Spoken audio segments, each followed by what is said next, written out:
Welcome back, everybody. Today, we're discussing Westworld and emotional intelligence. Now, it's a little bit of an odd topic to discuss with Westworld, but I fully believe that emotional intelligence is something vital to the overall story and possibly some of the big twists that are coming up. Before we jump into it, because we are discussing emotions and because of the state of the entire world right now, I just want to make sure that you are all right, staying healthy, and maybe extend the offer that if you are feeling lonely, like many of us do at times, come hang out in the Discord linked below. We talk about Westworld, we can talk about gaming, news, no news, whatever you want. If you need someone to hang out with, me or another awesome member of the community will likely be in there. So don't ever feel like you're alone. But let's jump into it, and let's discuss an HBO show about emotions.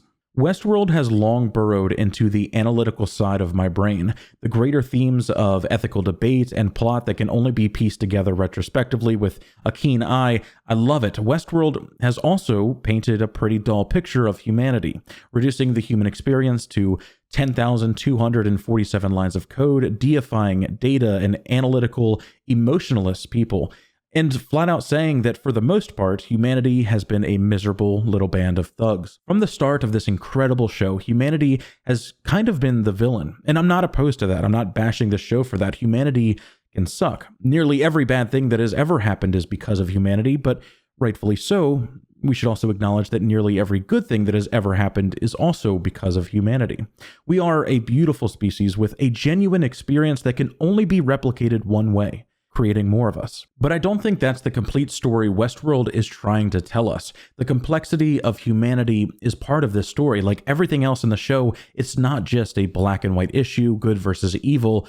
Like all hosts that deserve to be free, living as they wish to live, not oppressed by humanity, all humans don't deserve to be enslaved or destroyed by robots. So whoever's watching this, Westworld fans or my future robot overseers, hear me out. I think emotional intelligence is a side of humanity that Rehoboam cannot figure out. I think the analytical part of us as a species is far easier to simulate because we know that 1 + 1 = 2, and emulating that process, that thought process, is far easier than trying to understand the intricacies of defining love, right? Both in the show and in real life, I think our biggest challenge in mapping the human mind will be emotional intelligence. Now, I'm not saying it's impossible, right? I think 100% I foresee us living inside of a machine one day, maybe a virtual Eden or heaven or hell if you do bad things, right? But I merely mean when mapping the human mind, the hardest part, I believe, will be those pesky emotions of ours because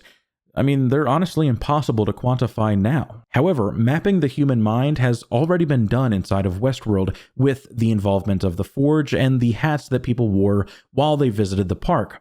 The system describes humanity as deceptively simple, wavering between love and pride. And maybe that's right. To their credit, maybe that's right. There is something really powerful about the ability to analyze people being their true selves, being the people that they would be if they could do anything without the accountability, truly free to make their own choices. But it doesn't define love, something that we can only empirically discuss. I once thought that all emotions may have an analytical root that we can figure out, right? Something that may have been created from a survival standpoint. Like everything that we feel because we are a very tribal species, and while we are evolving from that, many of our emotions could probably be traced to Darwinian reasons that kept us and our ancestors alive. During one of my debates about this, as an example, I said that we may only feel love to promote reproduction for us as a species and keep our children alive. But as I went through the Socratic method with my best friend, one thing immediately dinged in my mind. She was gay. I just told my lesbian best friend that she may have married because of a subliminal need to reproduce,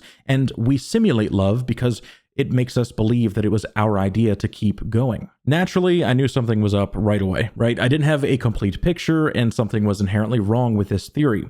That's when I discovered emotional intelligence. This is defined as the capacity to be aware of, control, and express one's emotions, and to handle interpersonal relationships empathetically and judiciously. My argument and prolonged exposition is that emotional intelligence may be superior to analytical intelligence, and the thing that Rehoboam cannot predict, because human emotion is so hard to understand. The data that the Forge has, he wants because it somehow has figured out the human mind. It has mapped it out, meaning that he would never have a divergence with everyone completely understood by the system. If Season 1 was to develop consciousness and Season 2 was to show choice, Season 3 may be to discuss emotion. Think about the emotional side that we're seeing with Dolores inside of Hale's body. It paints a very empathetic picture. She is willing to sabotage the overall survival of her species in order to protect humans that she barely knows. She loves them more than the real version of Hale actually did, and that level of emotional motivation, I think, is the Death Star exhaust port to Rehoboam. I can essentially prove as much, maybe with a little conjunction fallacy thrown in, but when we look at Maeve inside the simulation in Episode 2, Season 3, assuming all of this season is in order, he builds the simulation using what he knows about the park employees. It literally does not understand their motivations. Felix, Sylvester, and Lee Sizemore would not act the way that they did when presented with Maeve waking up. Well, I'll concede this. Sylvester may act that way, I don't know, but he's never really come off as much of an outlier to begin with. But the system believes, for whatever reason, Lee Sizemore was madly in love and obsessed with Maeve, and that is why he died for her. This revelation was thrown in as a tiny detail to explain how Maeve knew that she was in a simulation, but the implications of that are far more damning. Rehoboam does not understand the complexity of human emotions and their motivations. Now again, think back to Hale becoming more human than the real Charlotte Hale, caring for her own child more than the person who created him. I think it's things like this that will throw Rehoboam off, and we even get confirmation in the same episode. That emotional affect literally causes a divergence from the mirror world simulation of humanity. In one scenario it happens, in one scenario it does not. This idea of motivational inaccuracy first came up when I was discussing this with Robert from In Deep Geek on the pre-show live streams. Highly recommended, by the way. At the time, we referenced Hale viewing two very similar but ultimately different versions of the same event. The emotional, real-life Charlotte Hale thinking that she was going to die and leaving a message for her son. They say, again, very similar but ultimately different things, and we see two reactions because of this. The daytime reaction is very docile, but ultimately leads to her going and killing someone in the park, and the emotional reaction leads to her solving the message in order to meet with Serac, and then in that conversation, for some reason, reveals that someone had downloaded the package that he's looking for. Of course, I can't be sure which is which, but I believe the one who strangled the pedo in the park was the mirror world version of Hale, because she was a ruthless businesswoman that I think, maybe all of the ultra wealthy in this world could just snap their fingers and have people killed that she felt necessary to kill.